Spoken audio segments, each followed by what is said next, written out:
Hello, we're back at it for another week of Broom Closet Talks. And we are getting sexy today, guys.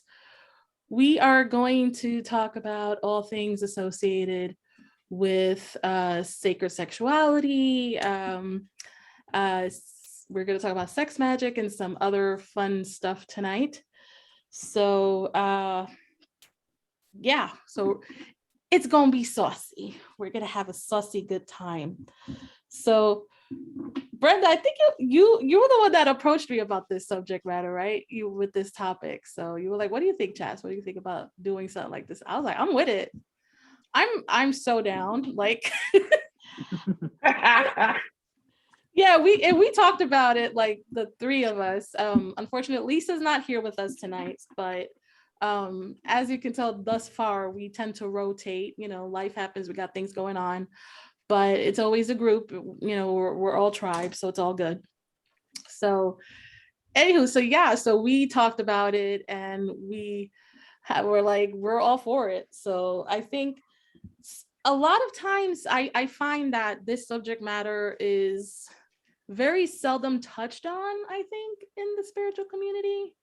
It's more about, the union and the loving aspects. And, you very rarely hear about the act itself, sexuality or sex talk a lot, I find. I think now, like I said, they put it under that umbrella of sacred sexuality or tantra or things like that. So, But I think people have a misconception of what it's about. They think that it's like 50 Shades of Grey and whatnot, with the whole hair pulling and nail biting. The BDSM. Yes. And right. Maybe there is a little bit of it, but not all of it. Yeah, I just find that, like I find that interesting how, like what is so taboo about that is talking about sex and sexuality. Is that, kind of a off topic or a taboo topic in the spiritual community. And then, they just want to put like I said, they just want to call it sacred sexuality and put it under that box, I think. And then when you talk about sex magic, that's a whole other thing entirely. Like, one is not the other. And that's what I find hilarious, guys, because the root of it, and you guys actually, I did a workshop a couple of months ago. I know, Brenda, you took my workshop for the Tantra and Sacred Sexuality. I'm not sure if you did, John. I didn't make it.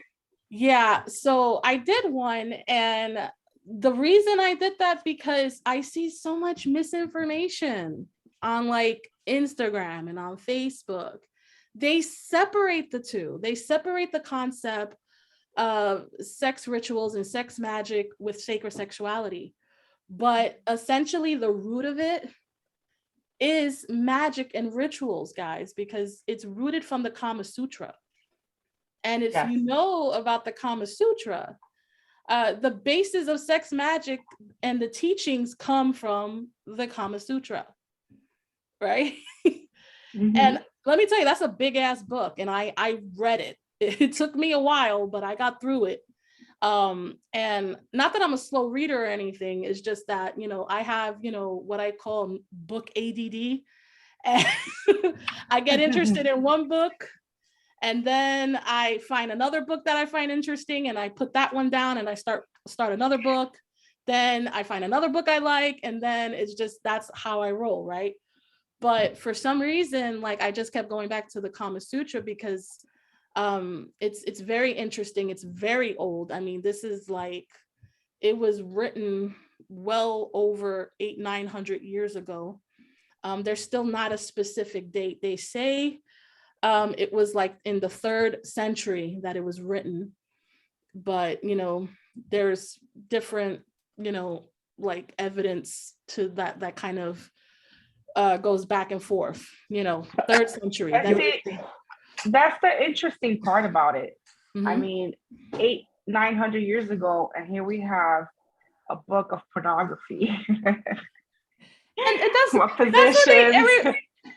And that's always the part of the Kama Sutra that everyone knows about, the part of the positions and the pleasure points and all of that. But like the first portion of it, it's really about their caste system and their classification of people and connection, right?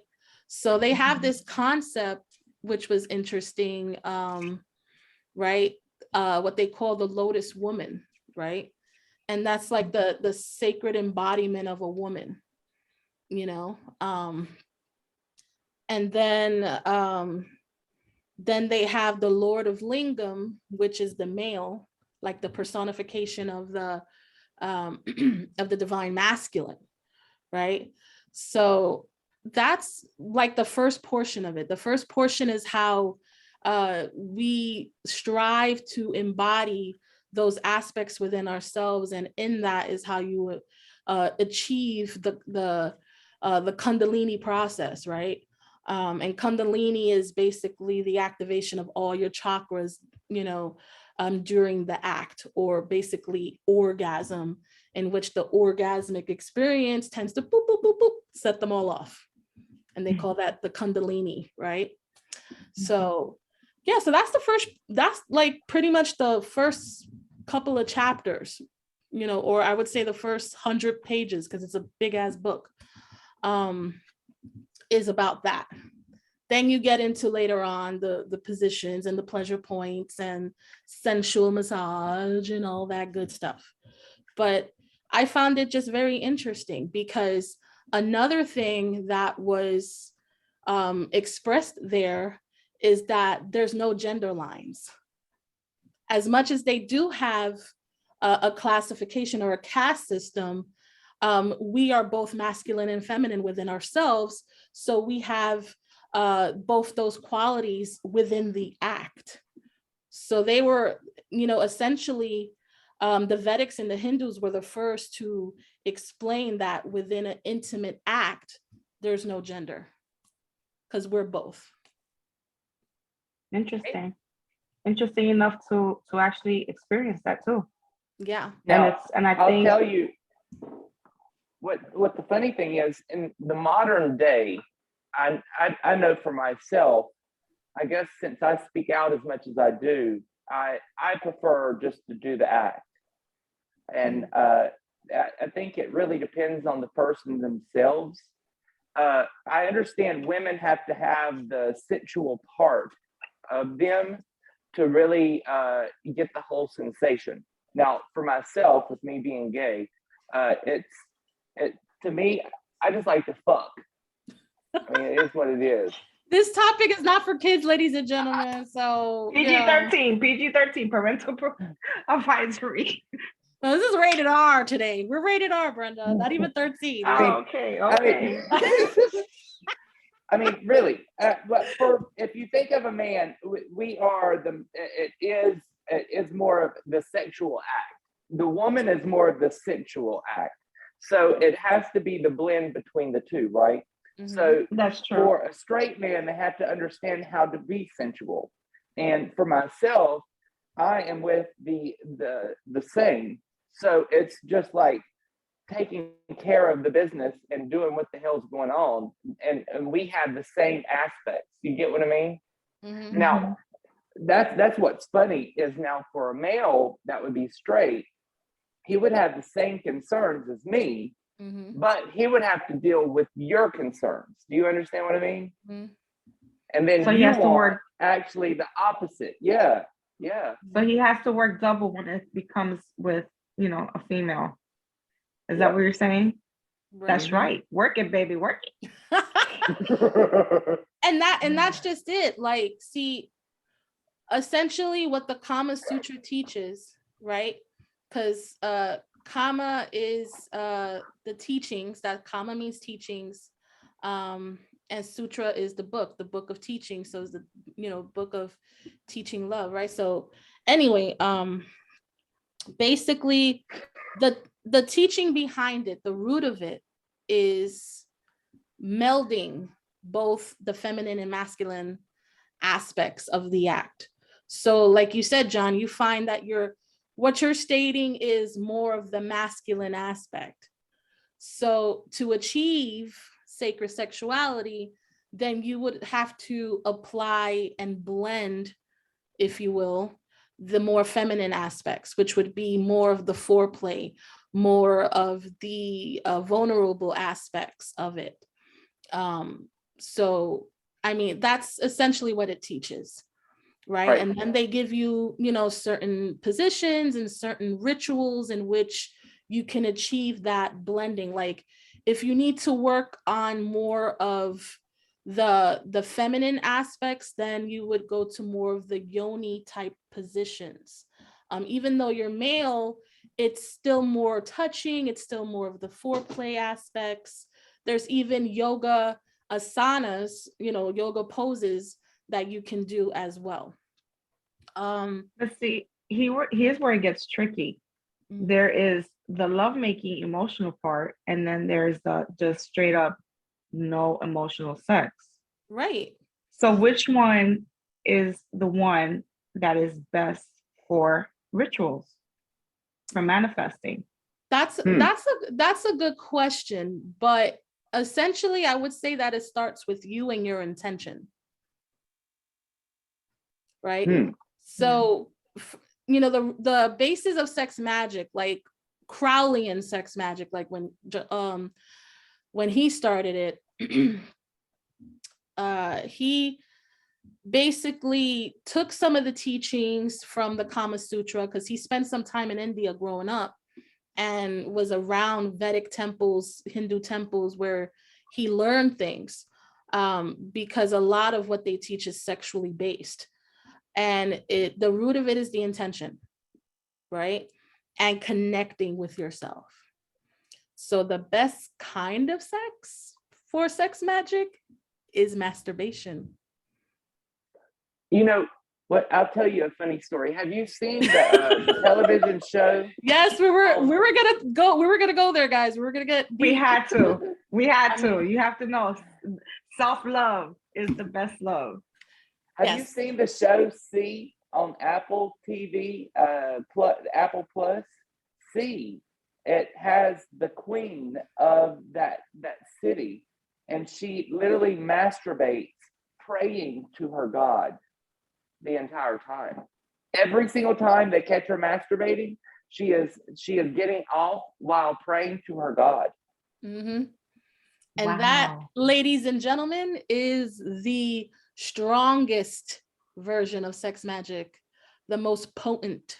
Why? Because you're connecting with your own pleasure points, right? And what's the intention?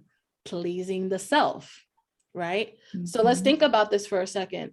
If you're not able to please yourself, how can you please another and have a ritual with both parties if you don't know your own pleasure points? That's what the Kama Sutra teaches you. So the beginning portions of it is self-love, connecting with your own pleasure points. And what you find out is where you have certain blockages. Okay. For people who have trouble talking about sex or expressing their sexuality, throat chakra, right? Or if someone has had, you know, this is a more heavier topic, but it's common. If you have trauma or have experienced sexual abuse, then there will be issues with the root and the sacral. And those are the portions where you would have to work on, okay? Because the root is where you feel the safest. It's the grounding chakra. And the sacral is the creative chakra, where you feel free to express yourself in that safe space, right? So it is those two particular that will need to be worked on. If you, for instance, have some sort of, if you're an empath, for instance, and you feel energetically your partner's feelings and you see visions and get all sorts of psychic phenomena within the act, overactive third eye, right? I've had that. Yeah. Oh, we're gonna talk about that, guys. Yeah, I've experienced that too. We're gonna go in on that because yes, yeah. I have too. And I had a few. Draconian shit? Like draconian shit? Yes.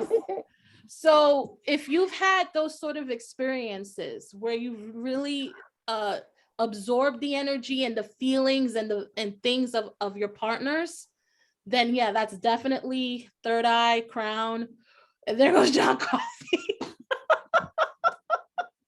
John, get some water. Vicks, John, Vicks. Get some water. Woo, Nelly. That third eye, I always thought of that. I was like, whoa, that's a good one. That's what I thought. Yeah. It was so good. He opened up my third eye. Yeah. Legit. No, because think about it, guys. You know, with our abilities and what we do, it's not uncommon that we have that sort of experience with our partners. For my coffee. There you go. Right there, the third eye. The throat chakra. Third eye, throat chakra. There you go. So yeah, so essentially, like, I mean, back to what we were talking about, that's where the root of it starts with masturbation, the process of self-love, working through chakra blockages, so that you can have open, clear chakras to fully experience the Kundalini process. And honestly, I would say most of us have certain blockages in certain areas. And I think for a lot of people, it's the throat where they're having trouble expressing their sexuality, expressing their sexual needs. I think this is the biggest issue for a lot of people. Okay. It's probably the root cause of a lot of relationship issues too, because people are intimidated to actually tell their partner, look, this is what I want, this is how I like it, without being criticized about it, and that's something that does promote relationship issues. Yeah. Another thing is, if you have the heart chakra issues, and what is the heart chakra issues, which is also very common, when people mistake sex for love, right? Or they develop a love addiction to someone they're sexually involved with, right? And they become obsessed with the person. This is what I call fatal attraction syndrome. The Bible is lust. Yeah, you guys ever seen Fatal Attraction? Okay, it's a classic old movie back in the 80s. I love it. Okay. Yeah. So basically what happens is this married guy has an affair with a woman. They sleep together one time and the lady becomes completely enthralled and obsessed with him. And toward the end, like, she tries to kill his wife and it gets all the way crazy. So this is like one of those cautionary tales of like the love addiction and the overactive heart within a sex act. So so the important aspects of it is learning how to clear the chakras, clear the blockages, but also balance also, because there's blocked chakras and there's also unbalanced chakras as well. So people who tend to have sex addictions, they probably have either a combination of overactive sacral with heart. You know what I mean? Or my brother claims to have that. Yeah, or it could be overactive sacral, I would say, with overactive crown, believe it or not, because crown is like your purpose and how you function. So a sex addict essentially would feel like it's part of their daily functioning to have sex. So it will probably be that. Okay. And perhaps third eye, because it gives them some sort of high, and some sort of outer body experience within the act that they're addicted to. So they're going to keep going over and over, doing it again to get that feeling, So, but yeah, so that's a lot of what the Kama Sutra teaches. Is it's so much to it, and it's very fascinating. And like I said, a lot of modern magicians or practitioners that practice sex magic, you know, the root of it comes from the Kama Sutra. So yeah.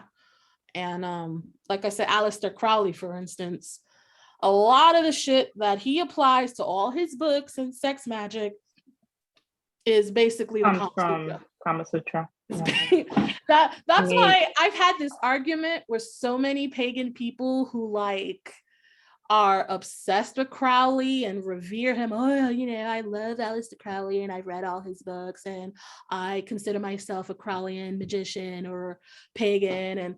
And you know, I personally think he's a charlatan and that he stole old, like very old ancient magic personally and just put it in a little, you know, like bow and made it his own and put his little, you know, stamp on it, you know, like this is Crowleyan sex magic, where it's been done for thousands of years going back to the ancient Egyptians.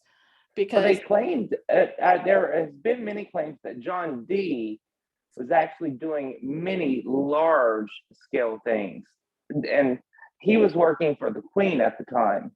mm-hmm. And Aleister Crowley actually was working like under him to understand his like magic, to get his ideas. So it was almost like he was his mentor. So John Dee, who worked for Queen Elizabeth I at the time, he was his, John Dee was the mentor of Aleister Crowley. Well, it couldn't have been Elizabeth I. It had to be the second, because Aleister Crowley died in the 1930s. So couldn't have been Elizabeth I. Probably the second. Yeah, it was more than likely the second. And that makes sense because they were both part of the Order of the Golden Dawn. Okay. And when Crowley was initiated in, he was initiated in as an apprentice. He wasn't a full-blown member. Okay. But what he would do is rub elbows with the higher members and the higher practitioners to learn their little tricks along the way and kind of, you know, steal ideas and learn their rituals and write them down. And like I said, you know, they realized what he was doing, which was why he was kicked out. So that's basically what happened there. And that's why personally I don't particularly care for Crowley, because I feel like, you know, he just was like leached off of other practitioners and magicians and applied old world magic to, you know, with his own little stank on it. So but one thing that I do give him respect for is the fact that he was an open bisexual at the time where it was frowned upon. He was very open and honest about his sexuality. He was bisexual. He liked both men and women, and he would do his rituals and spells with both men and women. So does it matter which gender the spell can actually have better achievement? Does gender really matter? It depends what the intention is. If it's to invoke like a masculine god for a specific bidding, then the male god would more than likely want a female sacrifice, right? Or if it's a sex goddess, more than likely a masculine sacrifice, but usually both were involved, both parties. And interesting enough, I saw a book by the name of Magdalene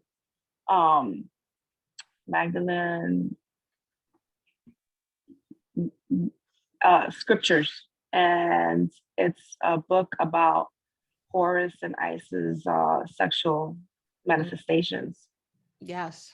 Which would be very interesting to actually read and take a look at, and then probably continue this topic on another day, another time.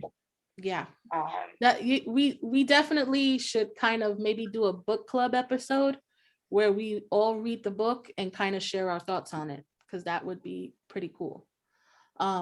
Because yeah, like I just said earlier, a lot of the earliest forms of sex magic come from old civilizations. I mean, like I said, I mentioned the Hindus and the Vedics and the Kama Sutra, and right around that time, maybe about 2 centuries before, was the ancient Egyptians and the Babylonians.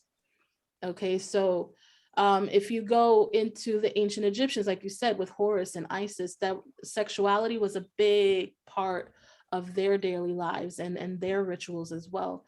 Same thing with the Babylonians. And I feel like with the Babylonians and the root of Babylonian magic, it was one of the first to actually speak about liberation sexually, especially with the feminine, when they talk about Tiamat.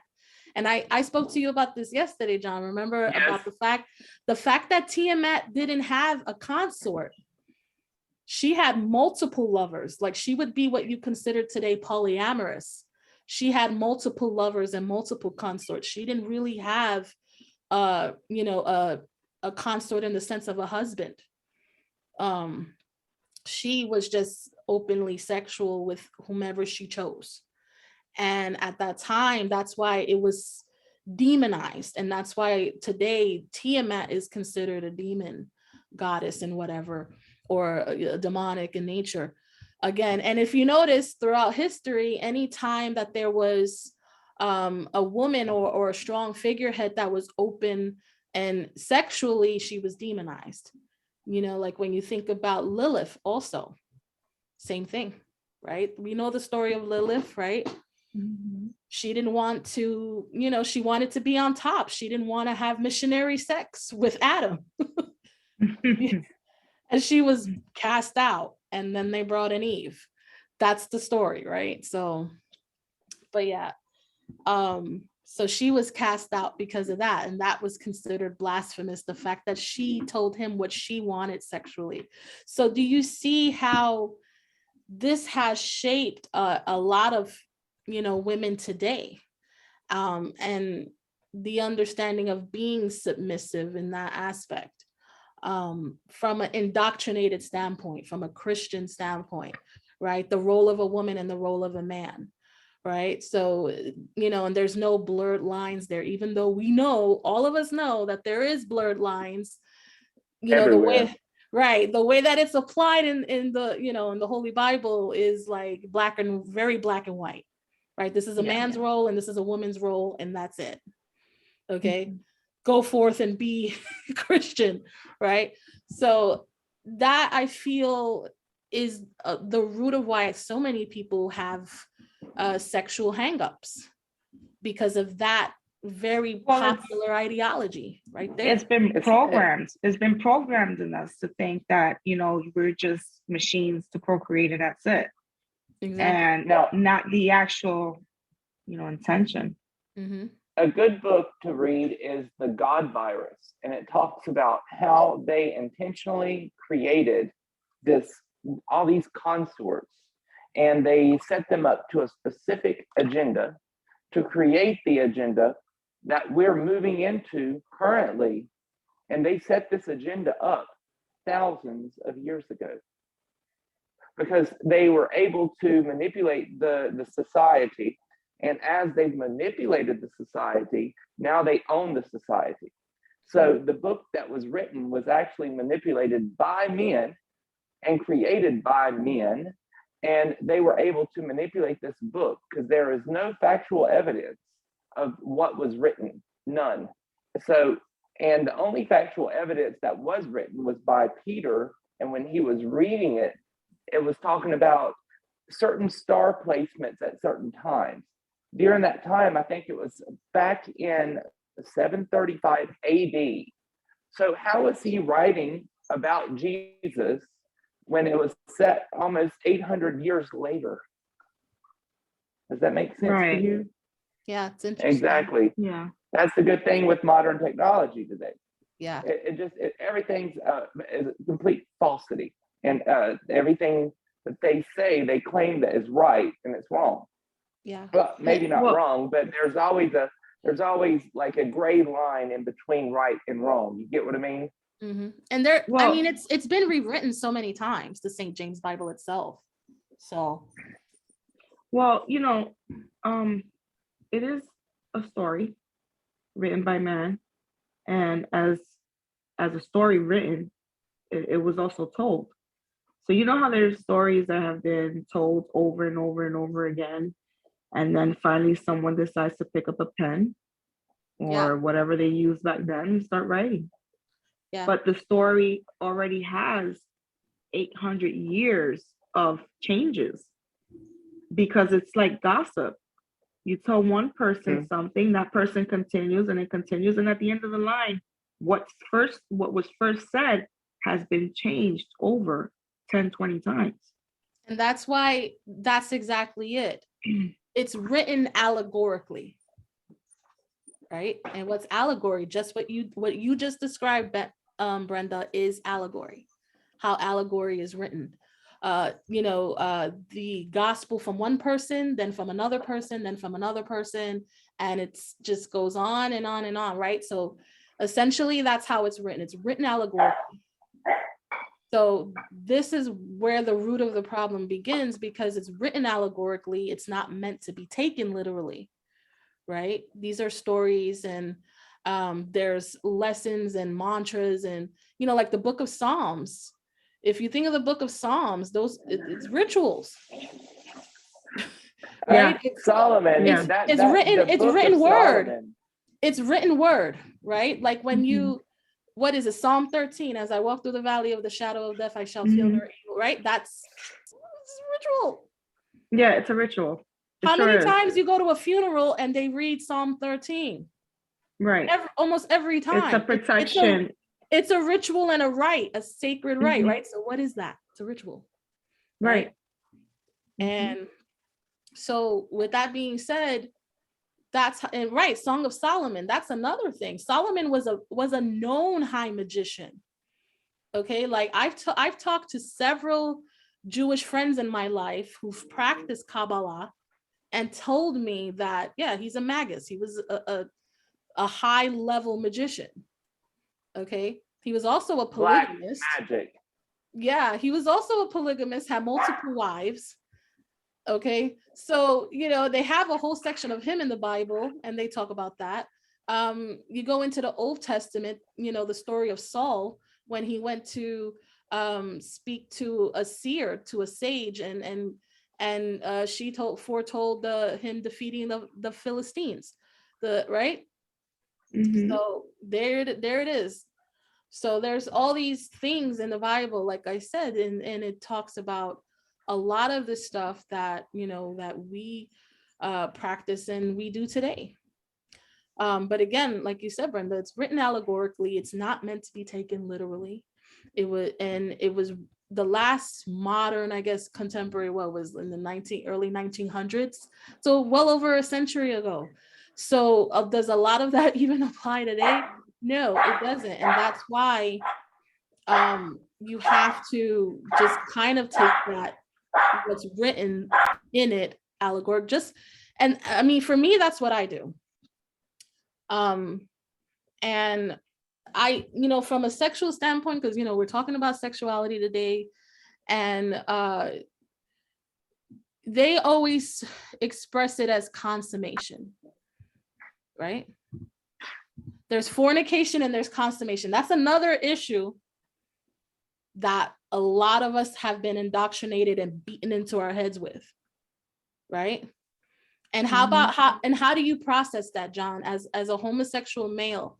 Which one are you doing? Are you consummating or are you fornicating, right? Since you can't really create life, right? You're fornicating, and it's evil, and that's why there's a lot of the ignorance that surrounds sexuality. I do it out of what I feel is right. So I feel it's a divine right, in my opinion. And consummation. John, tell the truth. You like the heat. There's conception. There's conception. Oh, I've had many back in the day, honey. I've thrown a few. Right. Count on that. And that's the thing, right? Because it's the tri.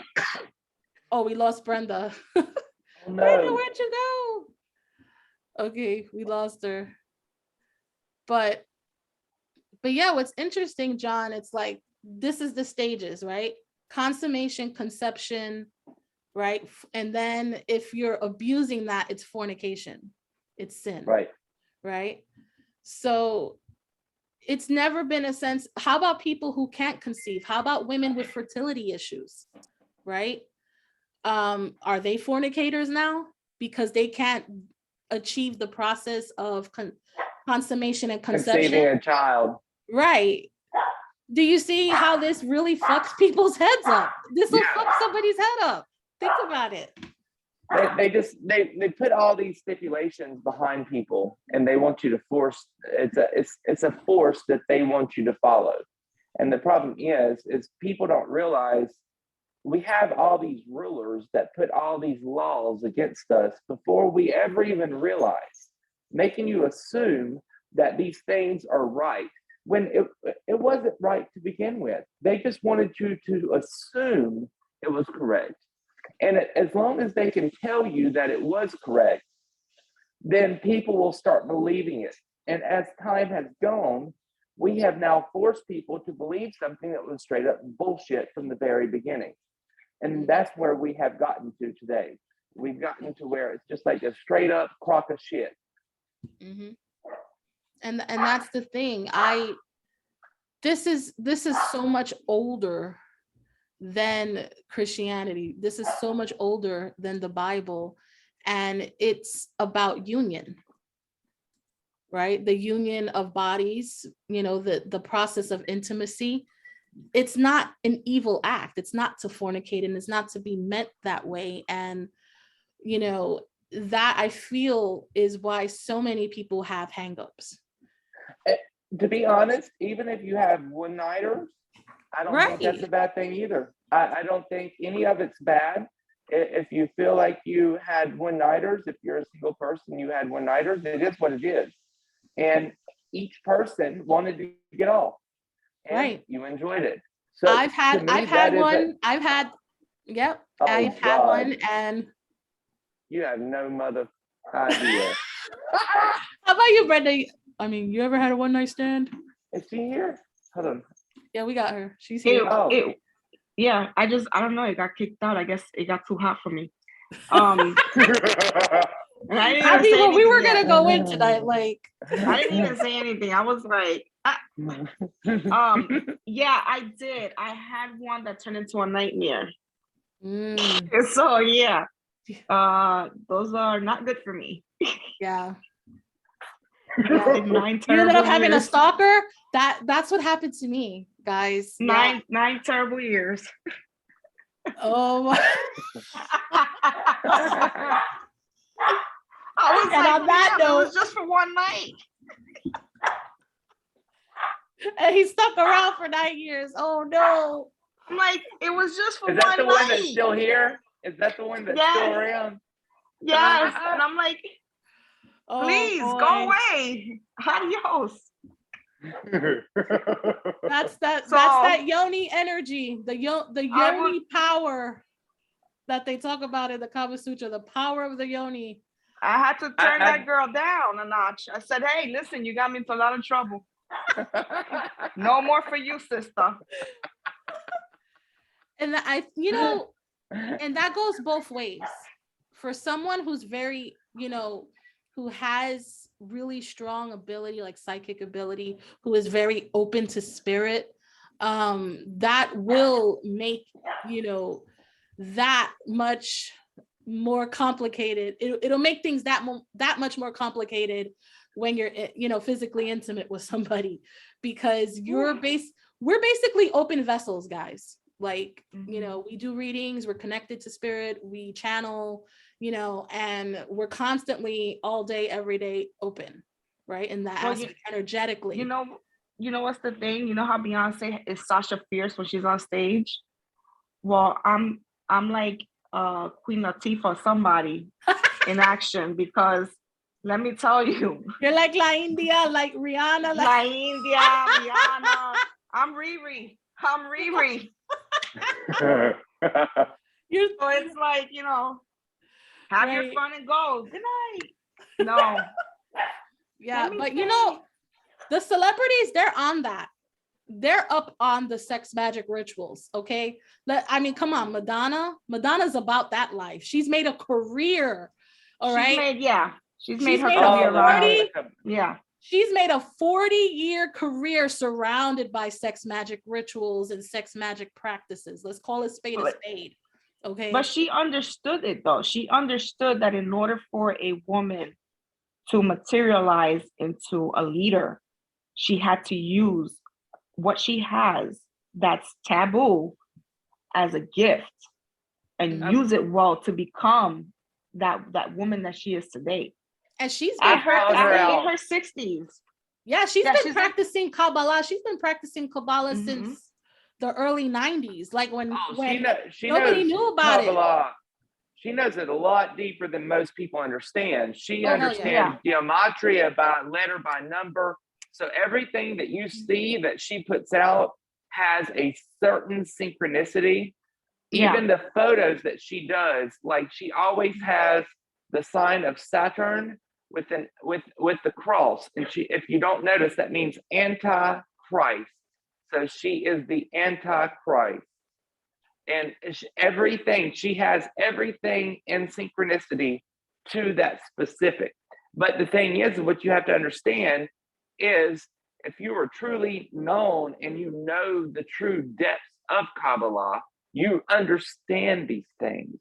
That the God of the Kabbalah is the Demerge. Yep. It's very simple. It's funny that you talk about symbols with her because I just recently saw a picture the other day of her and she had her nails done. Each finger had the evil eye on it. That's the sign of Saturn. Yep. She's been about this life, guys, for a very long time. And I would say the first time you started to see the sexual symbology was in, I would say 95, 96, when she did the Ray of Light album. This is when she started talking a lot of in her songs. She's talking about the Kama Sutra. There's one song on that album, O Ashanti, where she's chanting the whole song for like 3 minutes. She's chanting to Vedic gods, to Hindu gods, sex gods. Okay. Ashanti, Shakti, those are sexual gods. Okay. And she's literally for like 2 to 3 minutes in that song chanting. Okay. So she's been about this life for a long time. And then it was probably the album after, I believe, that she got very immersed in Kabbalah, in the Kabbalah and the practices of that. And, since all of a sudden it became trendy and all the celebrities started hopping on it too, practicing Kabbalah along with her.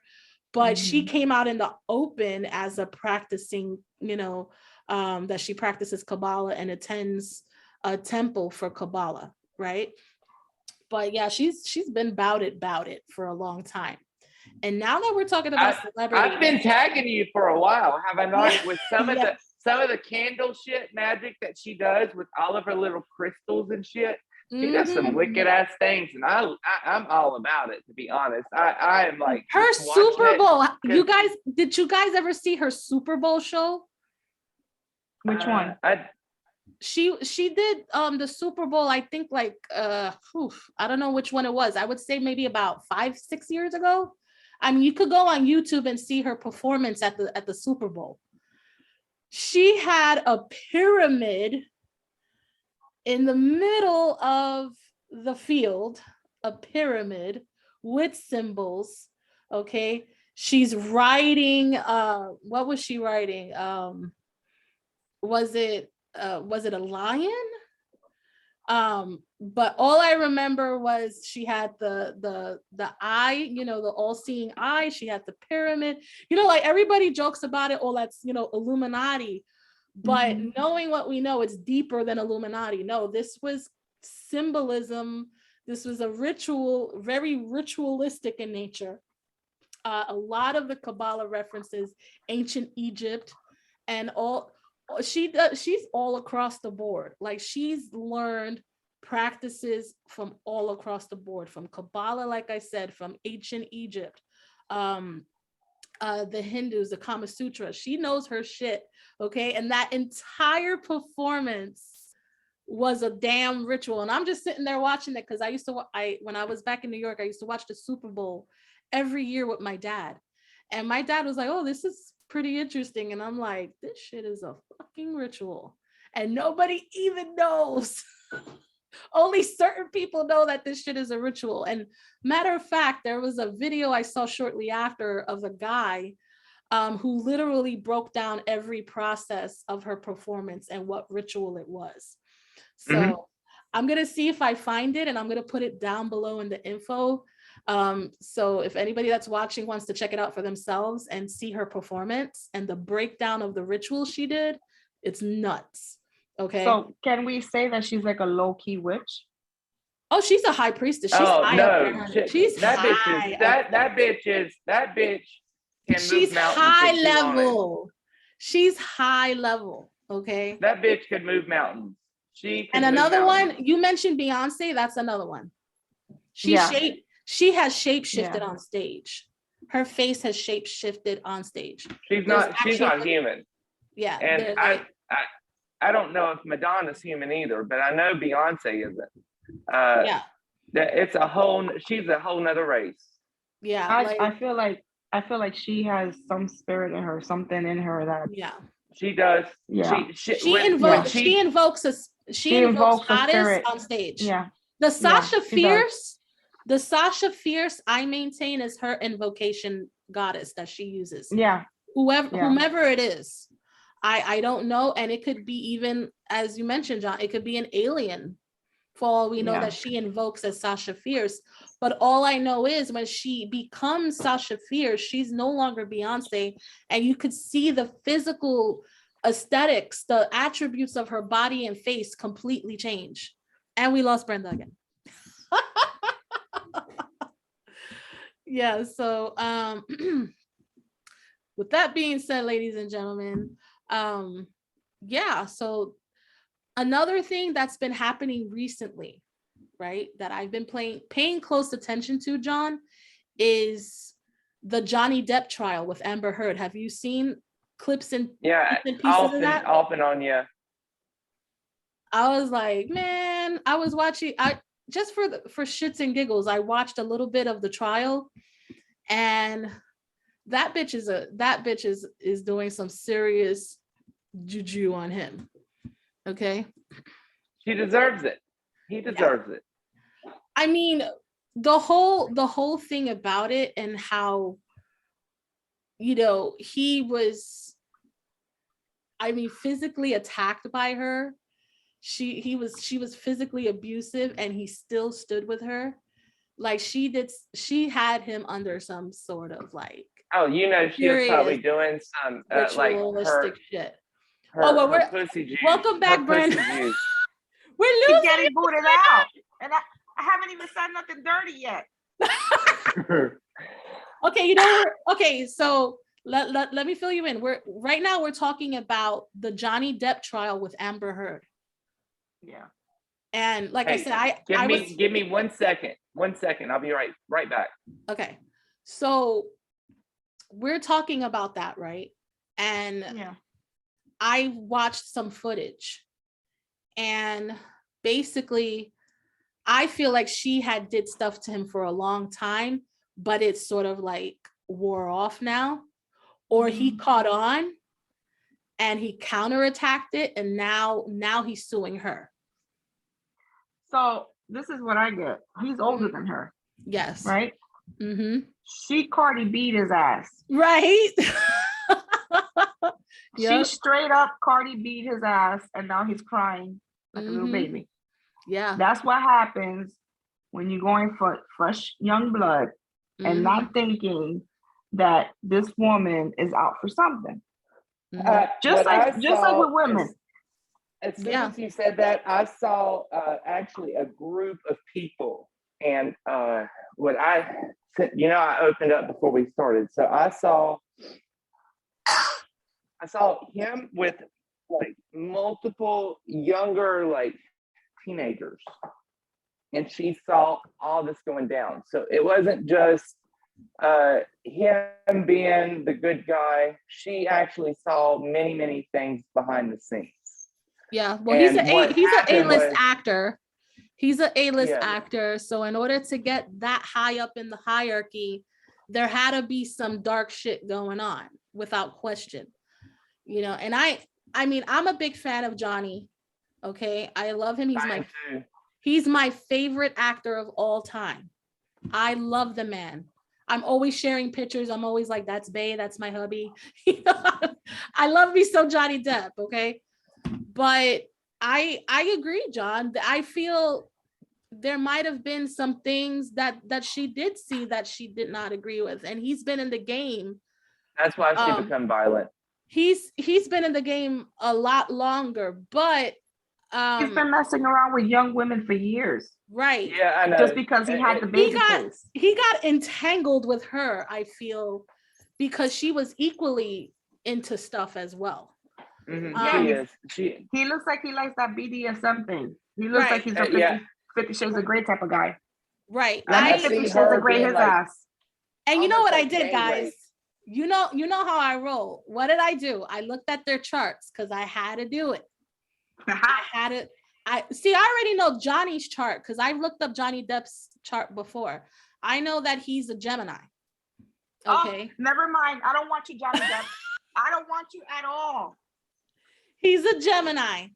So that right there tells me he more than likely has bisexual tendencies. Yeah. Okay.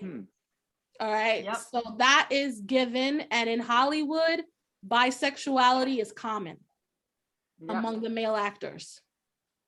Okay. They just keep it on the DL, you know, but a lot of them are bisexual, honey. Mm-hmm. And him being a Gemini, I'm almost certain. And he's a Capricorn moon. That means he's into some freaky, dark BDSM shit. We were just talking about that shit yesterday. Right. What did I tell you? What did I tell you? If you have any strong Capricorn placements in your chart, more than likely you will be inclined or attracted or curious about BDSM. And or messing around with the same sex. We're losing Brenda, and this is funny because Brenda's Capricorn. So I know she has a lot to say right now. Oh boy. But yeah, so I looked at his chart. Is she bi? Has she ever been bi? I don't know. I guess we'll find out because we're waiting for her to come back in. But she is a sun in Capricorn. So like I said, we discussed this yesterday. If you have strong Capricorn placements, it's more than likely you're into the freaky shit. Okay. Her guides don't want her to be talking about this. Right? Probably not. They keep booting her. So like, bitch, bye. Bitch, bye. Right. So okay, so he's Gemini, right? And I looked at Amber Heard. She's Taurus. Right. So she's Taurus with a Libra moon. Okay. That's an odd combination right there. Hard head, but very trying to be on the good and the bad. Right. And Libra moons, I've discussed this also in the past. They're not very comfortable with their feelings or expressing their feelings. They tend to just kind of question, and they kind of are very indecisive about their feelings at times. So that can explain why she would kind of go off on these, you know, hot and cold bits with him. And he's Capricorn, and he's very set in his ways, you know, on an emotional level as a Capricorn moon. It's funny that I said that, and then you all of a sudden started talking about all these placements. So that just confirms it. Okay. Brenda, we're losing you. Come on, girl. We're talking about Capricorns right now, and you're a Capricorn. So. I am. Hey.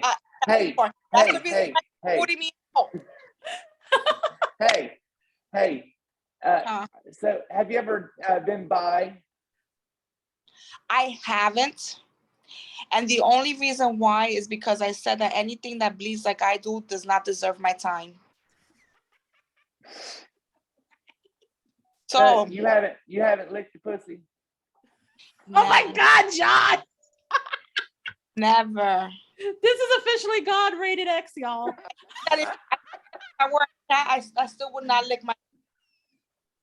No. Well, I'm just Because being God licked the honest poo-poo. because I know other Capricorns that have claimed that they are that aren't. See, now I'm mad. I just If got that makes water. Now sense. I needed a glass of wine after this shit. Wine, not water. This is not water. This is vodka. No, I'm kidding. Strictly I'm telling you, like we should have definitely had drinks for this episode. I'm kind of bummed that we didn't. But we might have to do a part 2 because we're going way I always over said, time. if the world would end in a way where it's only predominantly female, I would hang myself. Sausage party all the way for me. In my next life, Strictly Dickly. Strictly Dickly. So you wouldn't do what they call it, scissor licking? No, listen. No, the scissor. licking? Listen, in my next life, if I'm a man, I'll be a gay man. Oh man. I don't trust nothing that bleeds out like I do. Nothing. I would have to say I'm the same way, but I'm not afraid to call another woman attractive or say that she's attractive. Oh no, yeah, that's different. You know what I mean? Like if I see a really beautiful woman, Yeah. I'll wow, you're really beautiful, and I'll just I'll say it. You know what I mean? I have a friend that's a Sagittarius, like myself. And what's funny is she's much older than I am. So I'm 40. I think she's probably 50 now. What's funny is she met a girl, and she was the owner, the spa at the Standard at the time, I believe it was. And long story short, they met as friends. Next thing you know, they become a couple, and she divorced her husband, and the girl was straight. And that's now not they're surprising. in the best relationship ever. Then maybe she was. It is remarkable. I don't think she was straight. I think maybe it was that she never explored that side because she was too afraid to. And once she did, she realized that that's what she really was. Right. Because sometimes people hold their sexuality behind because they're afraid of public pressure as well as family pressure. You know what I mean? And you know what's yeah. It's like, when you tell me that you're 30 years old and now you decided to be gay, no, buddy, you've always been gay. It's just that you are now not afraid to show that you're gay. You know what I mean? And that's okay. Whatever you want to be, you have every right to be what you are. Yeah. Right. And not be afraid of that. And the thing is, that's not surprising, John, with her being Sagittarius, because I just mentioned Gemini, right? About Johnny Depp. Gemini and Sagittarius are mutable signs, right? And so is Pisces. So usually people with these sort of placements tend to be bisexual, okay? Or either homosexual, pansexual, or bisexual. Basically, gender fluid, if you will. You will see that a lot with mutable signs. That's what's happening with the newer age. My friend's daughter, she is actually gender fluid, and she is a Sagittarius. I do believe my little she's sister, a Sagittarius. My little sister identifies as non-binary, so she doesn't believe in gender at all. She's just her. That's what she believes. But I know that her daughter, she'll go from a boy 1 minute to a girl the next, and next thing you know, she'll go right back to the boy, back to another girl. She's just having fun. And to be honest, if I felt like a woman was to me as attractive as a man, I would probably do it. But I don't see the aspects in a woman as I do in a man. So but it is what it is. With today's generation and the way things are today and what I've seen so far, listen, I'm just me right now. I agree with your sister. I'm just me right now. Like, I don't want to and it deal. makes sense. Think about it. The concept of it makes sense. And it's not even a new, because a lot of people today are like, oh, that's that woke bullshit. Non-binary, trans, that's woke shit. I'm tired of all this woke nonsense being circulated. It's not woke, guys. I just talked about the Kama Sutra and the fact that this ancient text talked about gender neutrality back then. So this is a very old concept that is being rebirthed today. So okay, you not remember back in that time, the kings would go to these events dressed as women. Yeah. And then they would be sleeping with men. Yeah. Look at ancient Roman times. Ancient Roman times. That's what I mean. Hello, the Romans and the Greeks. It was a freaking free-for-all, okay? They were a straight up train wreck. Even in the 1800s, men wearing powdered wigs. Yeah. Men were wearing powdered wigs, and they were having, look at in France, and with this guy, the little guy, Napoleon. The Renaissance. Yeah. All day long. That little fat bastard used to have orgies there all day long. Yeah, he was an open bisexual. Yeah, he was. But here's what's crazy about Napoleon. Napoleon was married, but he was also an open bisexual as well. So it was, like I said, if you go back throughout history, you'll see that this has been referenced. It's not woke shit. It's not, a new age concept. No. Listen, fuckers invented the STDs. All of them. From the damn cow eating shit to the maids. I mean, they were all just a bunch of horny people. What did maybe it was the rotten apples or the potato, but it was something that made those fuckers happy. They couldn't afford the oysters though, so it wasn't. If you go back to that time, a lot of these animal sacrifices had bestiality and all these darker things attached to it as well. So, I mean, which leads to the next topic, pheromones. How have you guys ever tried any? No. Anybody to use pheromones? Yeah. Interesting enough, in a ritual, traditionally in a sex magic ritual, you're releasing not only the endorphins of orgasm, but also the pheromones too, because you're essentially in a primal state, right? And pheromones is how animals are attracted to each other sexually, right? So, the basis of it says that when you're, performing the act, you achieve the orgasm, you're both of those things. So, recently I saw an ad for a perfume for women where it's just pheromones, straight up pheromones. And the girl in the TikTok commercial, like how she's starting to get a lot of comments. She said, I bought it, I just got it, so I should be married by tonight. And it turned out, damn it, that she was getting.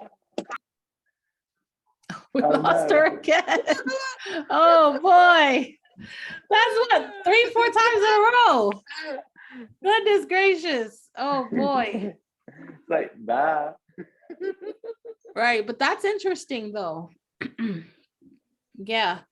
So yeah, about that Johnny Depp trial, right? I was just talking about it earlier. Oh, she's back in.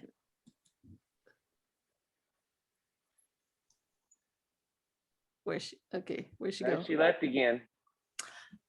Oh boy. Well, she'll come back in. And she just mentioned the perfume.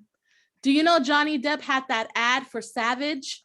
That perfume ad he was doing for a while?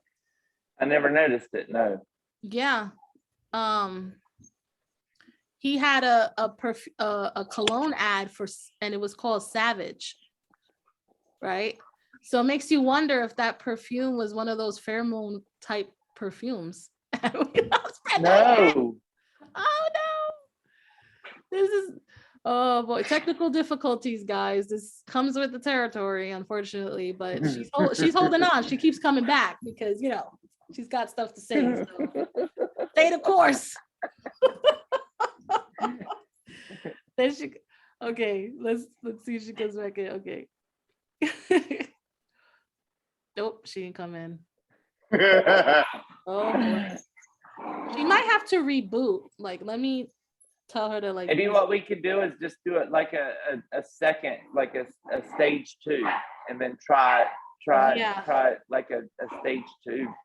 And then Or I could maybe Lisa could join in. Yeah. Hey.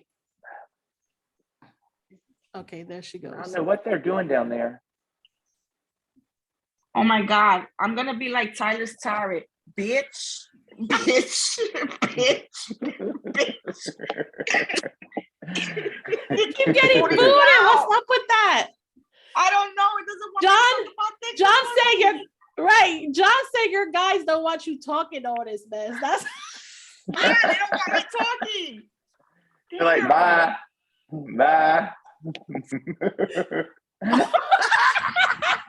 Okay, that's confirmation. That's confirmation. And then you're coughing. You're coughing. That's confirmation. Confirmation number 2. Okay, guys, Brenda's guides don't want her talking this sexy talk. She's talking too much tonight. She's had enough. She's going. This is really starting to aggravate me.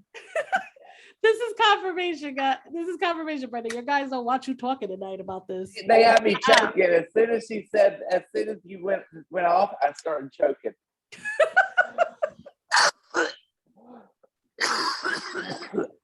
Okay, so Sorry. Man, we keep losing her. We keep losing her. So let's see if she could come back in and stay. And I was thinking tonight that we can do some readings, some sacred sexuality readings for everyone that's watching, and some general messages from spirit. So see how information to share with the masses. Oh my God, this is so bad and so embarrassing. Do you think you need to reboot maybe? Or I tried rebooting, I did everything, and it's still just like that's it's weird just the because you've energy. never had that issue. Like that's It's so just bad. the energy. It's not Right. letting me talk if I have to talk. And John's coughing a lot tonight. He never coughs this much. So this is just heavy. This is a lot of heavy energy right now. But We got sequence. We got sequence. like I plead the 5th. There's like, no. My Godhead candle went out right when she went out. No. Oh man. Okay, so all right.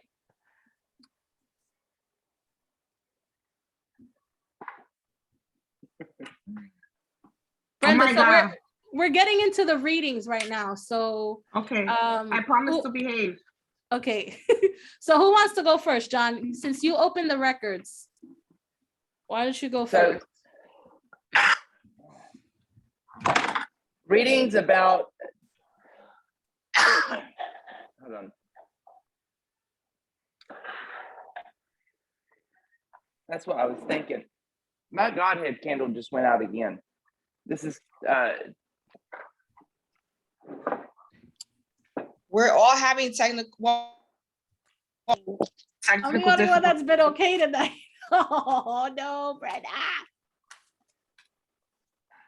I'm almost thinking maybe we can go live and do the questions. Where is the question? Maybe on YouTube live, or do YouTube and Facebook all at the same time. Could we do that? From where we are now, probably not. We would have to log off here and no, I'm saying like a later date. Oh yeah. Like do like a stage 2, and then we all do, instead of like, and this would be the podcast here, And then Well, we could just do a live event where we're just doing live readings for everyone that's watching. Yeah, we could definitely, without question, do that. Sure. That might would be the where we could just dial in right away. Mm-hmm. But I think, you know, we've done several episodes so far, and you know, we haven't really done readings, you know, so I know get a feel for what we do, you know.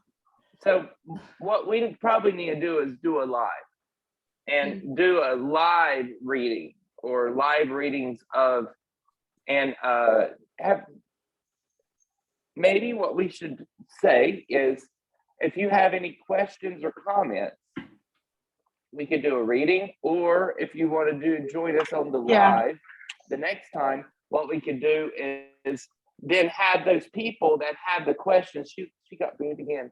Then so what we could do.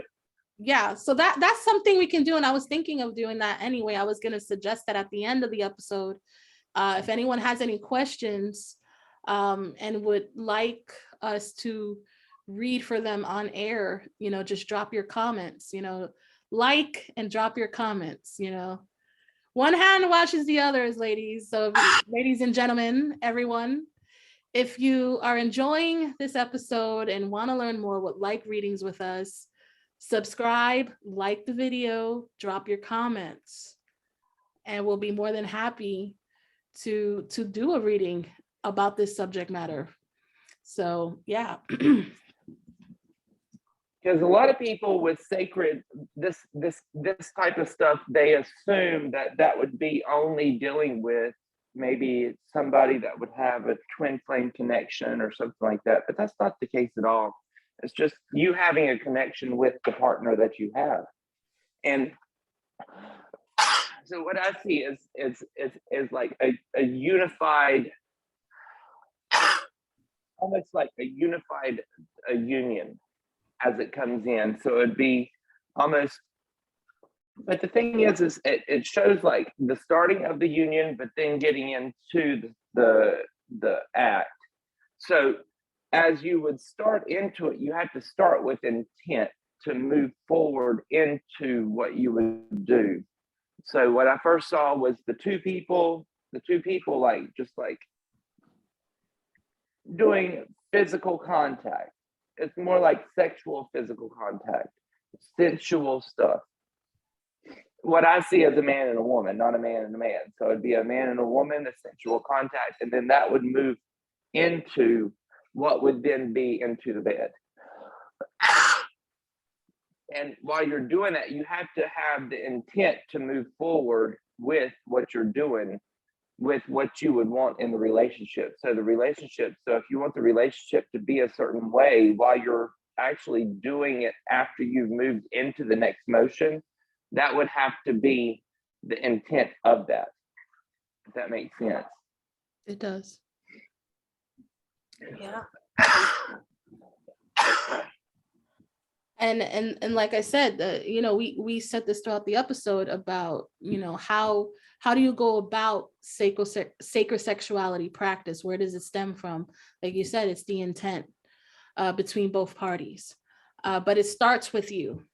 And what you need to do is make sure that your partner has the same intention. And that's usually where the disconnect happens. A lot of times we're intimate with people who are not on the same page intentionally. Okay. And that's where a lot of signals get crossed. That's where a lot of mess and issues come in.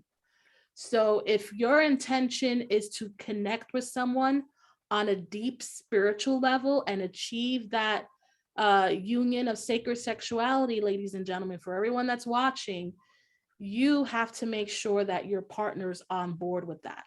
Yeah. It has to be a dual thing. It can't be just one person, because if you do, then it's showing that certain attachments that you actually do, you're doing like creating an astral thread from your heart to them. So when they start walking away, that will lead you to them. So then that's when you start having it just showed me Brenda and the man way back here, like being pulled forward. So it's actually, so there's that creates the stalker aspect, or people that think that there could be something that really wasn't, because there was no intention being made. So if you need to start it, there needs to be some type of connection for quite some time. So it can't be a one night stand. If you're going for a one night stand, a one night stand is a one night stand, or a 2 night stand, or like a week. You cannot have love for somebody within a week. I'm sorry, you can't have love for somebody in a month, or I can't. It's hard for me to have love for somebody in a few months, to be honest. It's just sex, and like getting to know somebody in sex. So it takes a while for people to really start having the connection to know what they want. You get what I mean? Because you don't know a person for 6 months, even longer sometimes. There's a lot of hidden things. And some people that don't speak their mind, they hold back. So when they hold back, they don't want to speak the truth. And then probably a year later, they finally want to say, hey, oh, I have this, or I'd like to be strapped the hell down to a bed and be whipped. Really? Well, why didn't you say that a year ago? You get what I mean? So Right.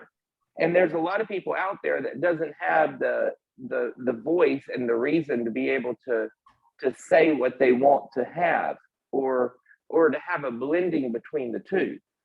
And they're showing like a blending between the two, because even with someone that's not into it, there has to be a blending between the two. And I guess the blending would still be using some type of toys, but not so BDSM, if that makes sense, to where it can still be more of a sexual energy, to where you don't feel uncomfortable by it, if that makes sense. Sorry. Right. Oh. So when you say that it's not in a BDSM manner, you mean more so of the concept of dominance and submission, or in that aspect? Right. So it would be more or less like understanding the blending of what the person wants, but not so much of one. So you have to understand one aspect. So if one is like doesn't really want it, they're going to have to understand the blending from one aspect to where they can contribute to both. But when they're doing it, they have to find some type of something in between, to where they can both be able to be united, to where one feels like one is contributing to the other, if that makes sense. Yeah, it does. It makes absolute sense. So, all right. So I'm pulling tarot tonight. So I'm using the Sex Magic Tarot. This is one of my favorite decks. It's got beautiful artwork, but it is rated R or even rated X in some pictures. So this is not for children, ladies and gentlemen. This is an adult deck. So with that being said, let's see. I'm going to pull for both energies, for the divine masculine and the divine feminine energies. I'm going to pull a card for each. So let's see what we got. All right, so divine masculine, let's see. All right, so we have 9 of Cups. So you see the picture there. It's kind of that, exactly what you're describing, John, right? Like that mutual affection, that mutual blending. And they're staring into each other's eyes, and let me get out of so you can see it a little better. You can see it. Okay, now you can see it a little better, right? Yeah. So he's holding her, she's rubbing her leg on his, and yeah, so you could see that energy.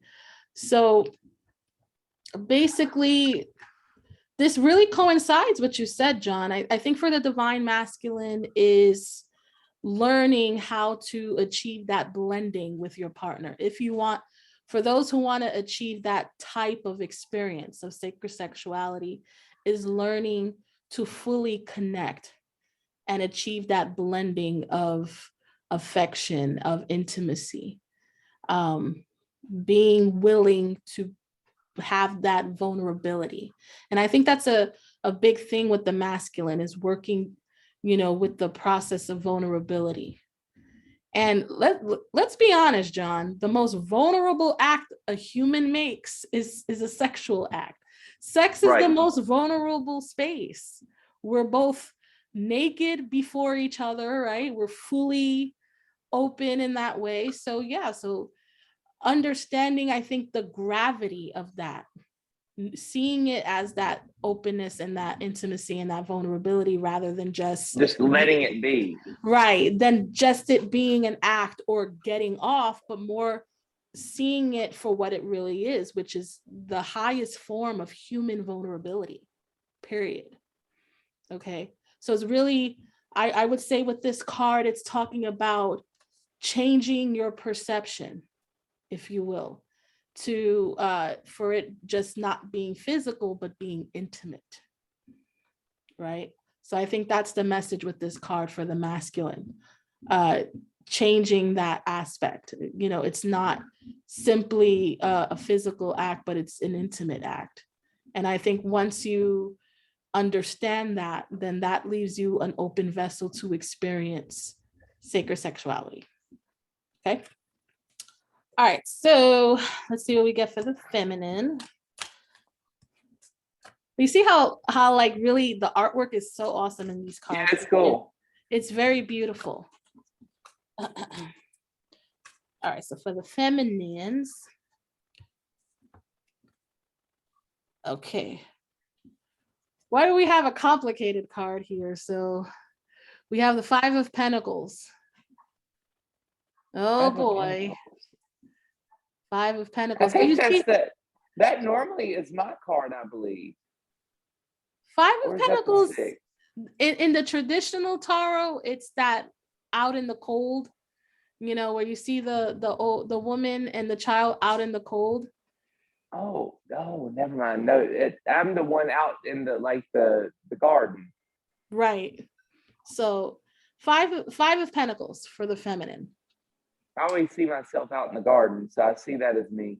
But in this, like I said, that's the traditional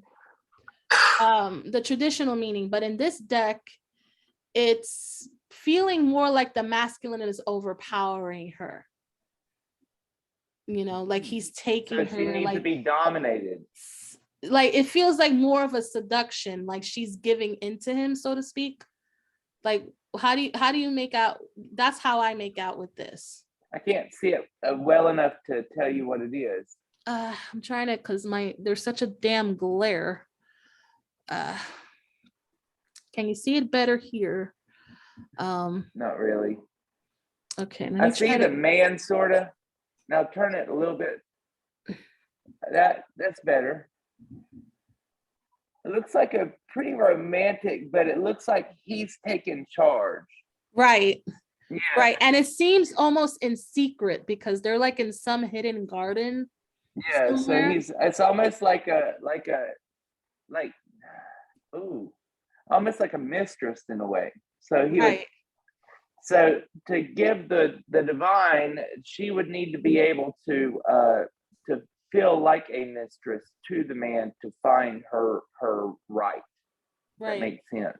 And I think it, you know, what I get from this card is I think it's submission. I think it's in the sense, not so much submission, but surrendering. Because in the picture, it appears that she's surrendering to him. And like on the male card, it's not that we're overtaking, it's we're understanding. So the lady thinks that they're surrendering, but really they aren't. They're just compromising, if that makes sense. Right. Because normally the man is dominant, right? So she assumes that he's going to be the dominant role, but really he's being submissive, but she still assumes that he's the dominant, if that makes sense. Right. So basically for the feminine, it's removing that ideology of surrender and sacrifice to achieve intimacy. Like I have to surrender and I have to sacrifice certain aspects of myself, reveal certain aspects of myself in order to achieve this. It's more about a melding. It's more about a equal share and opening, and the keyword blending. That's what we talk about. It's a blending. It's a mutual experience Okay, so it's not you having to give of yourself and feel exposed, and your partner not so much. No, it's a mutual thing. And I think what that's saying is you have to remove that idea that that's what's involved. And you know, we hear a lot of that, John. We always hear a lot about surrender, surrender, surrender. But in essence, surrendering is not coincided with sacrifice, and that's often misinterpreted. If you're surrendering, you're sacrificing. Like when you think about the hangman in tarot, they always refer to that as the surrender card or the sacrifice card, and that it's one and the same. It's really not. I think surrender in essence is becoming present in the present moment. So with that being Taking said, the time. right. So what I feel ultimately the message is with that card for the feminine is learning that true surrender is to be in the moment and present with your partner. And when you allow yourself to be in the moment and present with them is when you will achieve that sacred sexuality. So this is deep. Actually went perfect with what I said. It did. It really did. And I love that. I love that it just kind of went with what you channeled through the Akashics. So unfortunately, Brenda hasn't been back. So I think we lost her. But again, we're going to go live, guys, and we're going to do readings. You know, we'll do readings if you want to have a reading about this subject matter, if you would like a reading about sacred sexuality, or if you just have general questions that you want to ask either one of us, either John, me, Brenda, Lisa, we're going to go live and take some questions and pull and do some readings. So looking forward to that, excuse me. So a little tongue tied there for a minute. We've been talking for well over an hour, but in any event, guys, yeah, so I think we're going to wrap up for tonight. Again, subscribe, like, drop your comments. We're always here to hear from you. All our information is down below, how to reach out to us. We do have a general email. It's broom.closet.talks@gmail.com. So if you want to drop us an email, or if you want to reach out to us individually, all that information is down below, and all our social media links and all that good stuff. So we'd love to have you follow. Yes, we definitely want you to sub and join the tribe. So yeah, so we're gonna sign off, and until next week, peace. Bye, guys.